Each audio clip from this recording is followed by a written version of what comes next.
자, 무함마드가 영원히 죽지 않는 불멸의 영혼이었다면 무함마드가 계속 다스리면서 이 아라비아 반도에 만들어진 이슬람 제국이 성장을 해갔을 텐데 물론 성장은 그 이후에 해가지만 문제가 하나 생깁니다.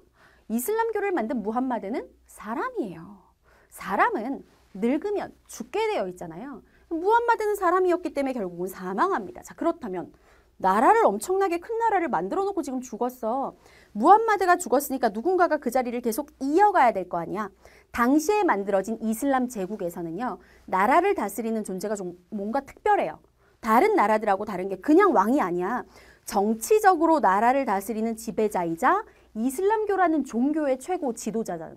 그러니까 정치적, 종교적 모든 권력을 가지고 있는 지배자를 뭐라고 부르느냐 중요합니다. 칼리프라고, 아이고 어디 갔니? 너무 짧았어. 칼리프라고 부르는데요. 이 칼리프의 자리를 누구를 할 것인가? 무함마드가 죽었으니까. 그래서 이슬람교의 어떤 최고 지도자들, 높은 사람들이 어떻게 하느냐? 무함마드를 계승할 요 단어 중요해. 칼리프를 선출합니다. 뽑았어요.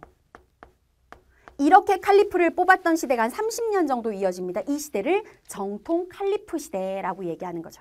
이해되시죠? 그래서 실제로 이제 무함마드가 죽고 나서 1대 칼리프, 2대 칼리프, 3대 칼리프, 4대 칼리프까지 선출되는 방식으로 뽑혔어요. 이 시대가 정통 칼리프 시대고, 자, 이슬람 세력은요, 무함마드가 죽고 난 이후에도 계속 영토를 확장시켜 나가기 시작합니다. 어디까지 확장을 시켜 나가느냐? 아라비아 반도 위에, 바로 위에 있는 지역이 지금 시리아라는, 전쟁 엄청 많이 나는 지역이에요. 이 시리아 지역인데 여기를 다 점령하고요. 그 다음에 아라비아 반도에서 서쪽으로 홍해 바다를 건너면 바로 거기가 이집트 지역이거든요. 이집트 지역도 점령하고요.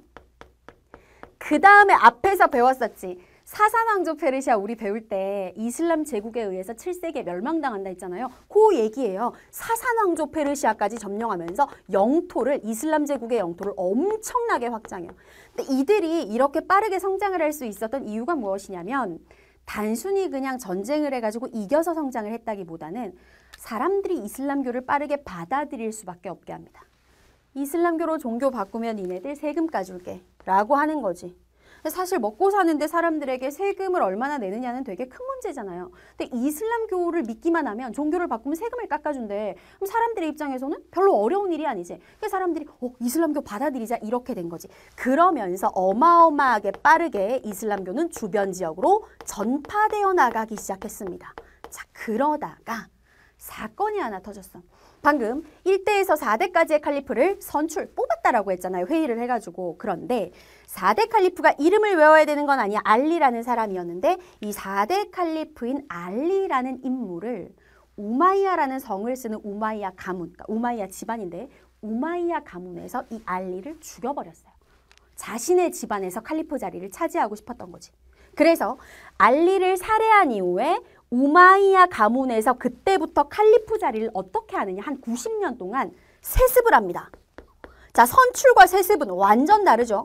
선출이라고 하는 거는 이슬람의 지도자들이 누가 다음 2대 칼리프로 좋겠어, 나는 이 사람이 좋고 의논해서 뽑는 거고, 칼리프를 세습했다라는 건 왕위를 이어가는 거랑 똑같은 거야. 우마이야 가문 집안의 어떤 사람이 알리를 죽이고 그 칼리프 자리를 차지했어?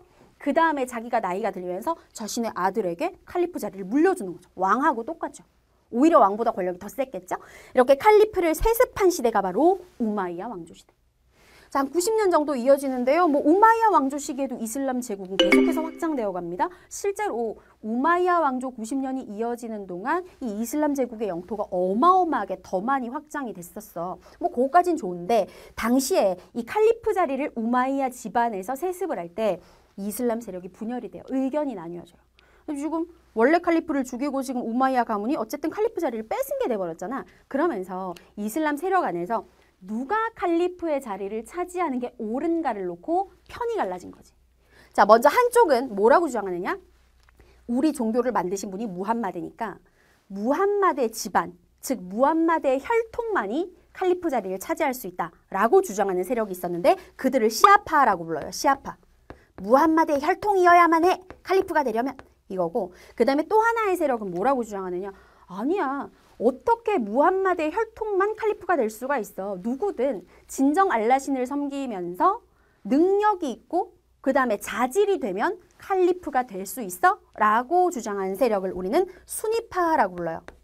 참고로 지금도 이슬람교를 믿는 나라 중에는요. 시아파 이슬람교를 믿는 나라가 있고 수니파 이슬람교를 믿는 나라가 있는데 참고로 다수, 그러니까 이슬람교의 대다수의 국가는 수니파를 믿고 있고요. 시아파 세력이 되게 작아요. 참고로 오늘날 시아파의 대표적인 국가가 서아시아에 있는 이란이라고 하는 국가. 그 다음에 수니파의 가장 대장격인 국가가 사우디아라비아. 이렇게 돼요. 오늘날 얘기고 그건 참고고 어쨌든 이렇게 정통성을 둘러싸고 분열이 되었다. 근데 문제가 하나 있어요. 우마이야 왕조 시기에 이슬람 제국이 영토를 확장한 것까진 좋았는데 이 우마이야 왕조는 좀 보수적이야. 무슨 보수적인 정책을 펼쳤느냐? 요거 시험에 잘 나옵니다. 아랍인 우대 정책을 펼쳐요. 아랍인이 어떤 사람들을 말하는 거냐면 원래 아라비아 반도에 살면서 그래서 아랍어라고 하는 문자와 언어를 사용해야 돼. 그리고 당연히 이슬람교를 믿어야 돼. 즉 이슬람교를 믿으면서 아랍어를 사용하는 민족을 아랍인이라고 하는데 지금 이슬람 제국이 계속 확장되고 있잖아. 아까 뭐 이집트도 지배하고 시리아도 차지하고 사산왕조도 차지하고 땅이 되게 커졌잖아요. 그러면 이들이 차지한 땅 중에는 아랍어를 쓰지 않는 다른 민족들이 많잖아. 근데 얘네들이 이슬람교를 받아들여도 아랍어를 쓰는 아랍인들하고 차별을 하는 거야. 그래서 아니 이슬람교를 받아들였는데 세금을 많이 내래. 차별을 해버려. 그 다음에 또 관직에도 아랍인들만 진출하게 해주고 이슬람교를 믿어도 다른 민족, 다른 언어를 쓰는 애들은 관직에도 못 나가게. 그러니까 이런 식으로 아랍인을 차별적으로 우대를 하면서 아랍인이 아닌 사람들의 불만의 목소리가 점점점 커집니다. 그닥 환영을 받지 못했다라는 거죠. 우마이야 왕조는. 그래서 90년 만에 무너지게 됐고 어떻게 해서 무너지느냐. 아바스 가문이라는 또 다른 가문이 있었어요. 이 아바스 가문이 당시에 사람들의 지지를 굉장히 많이 받고 있었고 그래서 이 아바스 가문이 일종의 쿠데타를 일으킨 거지. 그래서 우마이야 가문을 몰아내고 새롭게 칼리프 자리를 차지하게 된 겁니다. 그러면서 이어진 게 아바스 왕조인 거죠. 자, 아바스 왕조는 여러분들 한번 보실래요? 750년에 시작돼서 1258년까지 500년이나 이어졌어요. 그만큼 통치를 잘했다는 뜻이겠죠. 자, 어떤 것들이 있는지 볼게. 가장 먼저 제일 똑똑했던 게 차별 정책을 폐지합니다. 우마이야 왕조가 실시했던 아랍인 우대 정책을 폐지해서 아랍어를 쓰지 않는 즉 비아랍인도 더 이상 세금을 더 많이 내라고 하지 않을게. 이슬람교를 믿으면 우린 모두 하나야. 이런 식으로 주장하고 관직도 개방해요. 즉 아랍인이 아닌 사람도 얼마든지 관직에 나갈 수 있게 모든 차별을 없앴어요. 그러면서 사람들의 지지를 받아서 오랫동안 유지될 수 있었고 그리고 우리가 앞에서 외웠던 내용 나옵니다. 당시에 중국의 당나라가 막 성장하고 있었거든.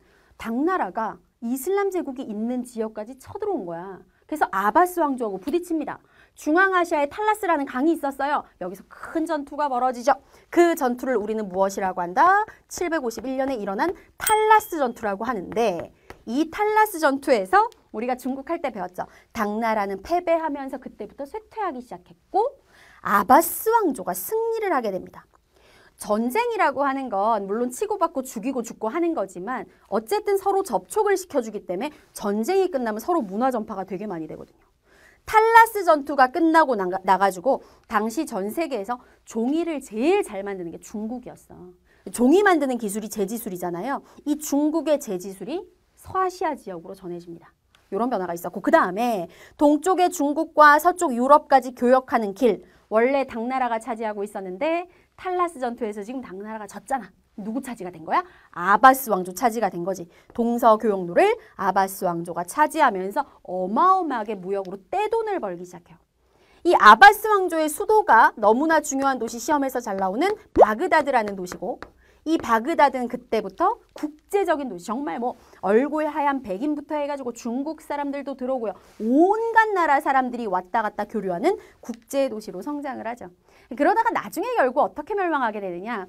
아바스 왕조가 쇠퇴하는 과정에서의 자잘한 스토리는 나중에 다시 배울 텐데 결국 멸망하기는 여러분 칭기스칸이라고 들어봤지? 저기 중국 위에 초원지대에서 그 살고 있었던 몽골족이라는 민족이 있었는데 원래 얘네들은 그 유목 생활했거든요. 세력이 안 컸는데 칭기스칸이라는 인물이 나타나서 몽골족을 다 통일하더니 정말 지구 전체를 들쑤시고 다녀요. 어마어마하게 대제국을 건설하거든요. 결국은 몽골의 침략을 받아가지고 이렇게 잘 나갔던 아바스 왕조도 멸망당하고 말았죠. 자, 무함마드의 시대부터 출발을 해서 정통 칼리프 시대, 우마이야 왕조, 아바스 왕조까지 각각의 차이를 구분하는 게 이 부분 공부의 포인트입니다.